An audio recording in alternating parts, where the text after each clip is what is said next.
छात्रों के खिलाफ जो बर्बरता हुई है हम उस पर लगातार आवाज उठाते रहेंगे। से चलकर AK-47 तक आए हैं तो हमें यह जानना है कि AK-47 किसके आदेश पर चला। ये सरकार छात्रों की सरकार नहीं है, छात्रों पे गोली चलाती है, छात्रों पे पैलेट गन चलाती है। फैक्ट फाइंडिंग करके हम आदरणीय राहुल गांधी जी को सबमिट करेंगे। सरकार को इस देश के छात्रों से कोई प्यार नहीं है। देशवा न्यूज देखना शुरू कर चुके हैं आप। नमस्कार, मैं हूं नितिन। आपको बता दूं कि इमरान प्रतापगढ़ी जो हैं कांग्रेस के राज्यसभा सांसद हैं, वो पटना एयरपोर्ट पहुंचे। उन्होंने कहा है कि जो AK-47 छात्रों पे चलाई गई है सीवान में, उसकी निंदा करते हैं और वहां जाके छात्रों से मिलने का काम करेंगे। आपको बता दूं कि उसके पहले विनोद झांकड़ जो है वो कुछ दिन पहले पटना में पहुंचे थे। उन्होंने भी जाकर छात्रों से जो है वो मिला और सरकार से मुआवजे की मांग करी थी। लेकिन उन्होंने एक और बात कही थी। उन्होंने कहा था कि 4 अगस्त को एक बड़ा आंदोलन करेंगे। तो ज़रा देखिए कि किस तरीके से जितने कांग्रेस के नेता हैं पटना पहुंच रहे हैं। तो क्या ये कयास लगाई जा रही है कि 4 अगस्त को एक भारी आंदोलन फिर से देखने को मिलेगी? ये बड़ा सवाल है। आपको बता दूं कि उन्होंने साफ तौर पे कहा है कि जिस तरीके से छात्रों के साथ बदतमीजी की गई, के आंदोलन के दौरान जो हिंसा हुई है, जिस तरह से बर्बरता पूर्वक छात्रों पे AK-47 फायर हुआ, मुकदमे दर्ज किए गए। कांग्रेस पार्टी ने अलग अलग जिलों में भेजा है। हम मनोज राम जी, आपके सांसद विक्रांत भूरिया जी, आदिवासी कांग्रेस के राष्ट्रीय अध्यक्ष विनोद झाखड़ जी, NSUI के राष्ट्रीय अध्यक्ष, हम सारे लोग सीवान जा रहे हैं। वहाँ पीड़ितों से मिलेंगे, अधिकारियों से मुलाकात करेंगे और फैक्ट फाइंडिंग करके हम आदरणीय राहुल गांधी जी को सबमिट करेंगे एक रिपोर्ट।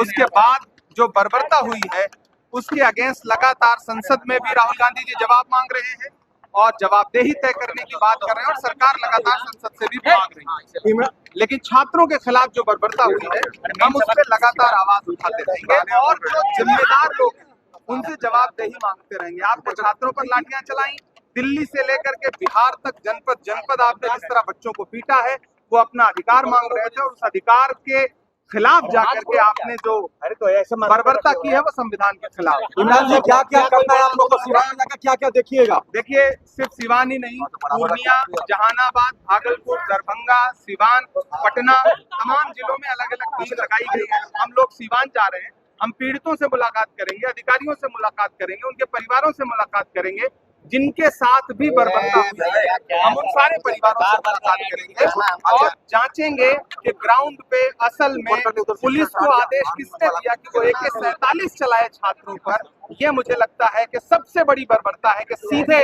छात्रों पर AK-47 चलाई गई है।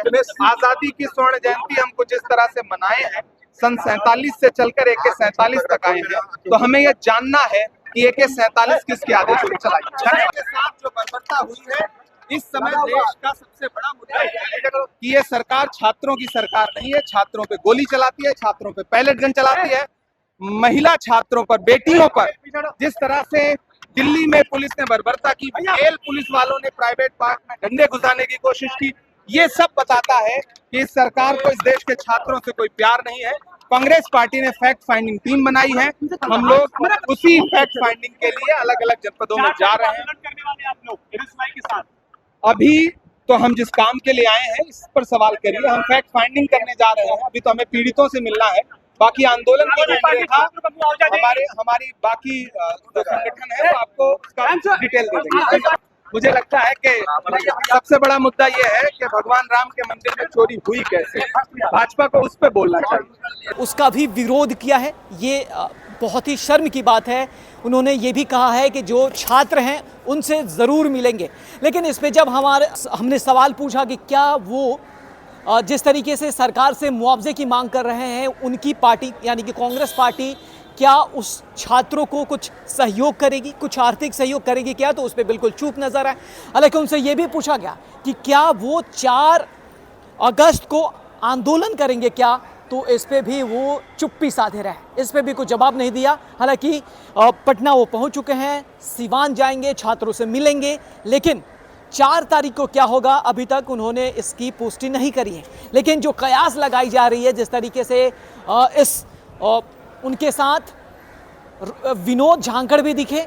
ये बड़ा सवाल है कि जिस तरीके से सभी कांग्रेस नेता पहुंच रहे हैं पटना में, तो क्या 4 तारीख को एक बड़ा आंदोलन दिखाई देगा क्या, जो पिछले कुछ दिनों से दिल्ली में दिखाई दिया था? उसके बाद बिहार के अन्य जिलों से भी छात्रों ने आंदोलन करना शुरू कर दिया था, तो क्या फिर से वो आंदोलन नजर आएगा क्या? इस पे नजर बनाए रखिएगा।